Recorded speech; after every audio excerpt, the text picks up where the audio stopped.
স্বার্থ ছাড়া যদি কেউ ভালোবাসে তাহলে বাবা এবং মা এই দুইজনেই স্বার্থ ছাড়া একজন সন্তানকে ভালোবাসে। আর তা বাদে যারা ভালোবাসে সবাই তার স্বার্থ ছাড়া কখনো ভালোবাসে না, এটা আমি গ্যারান্টি দিয়ে বলি।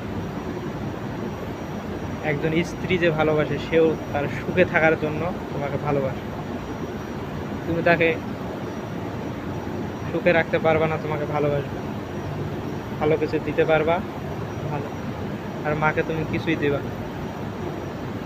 ঢাকা থেকে বাড়ি যাবা, মা তোমার কখনো তোমার কাছে জিনিস দেখবে না তুমি কি আনছো, আগে তোমার চেহারার দিকে চাবে, কখনো টাকা পয়সা দেবে। ভাই বোন ওরা তো শুধু চাবে চাবে। আসলে বাবা মার তুল্য কেউ হয় না, কেউ হয় না। যারা বাবা মাকে ভালোবাসো তারা আমার ভিডিওর সাথে একটা কমেন্ট করে দেবে, জানিয়ে দেবে।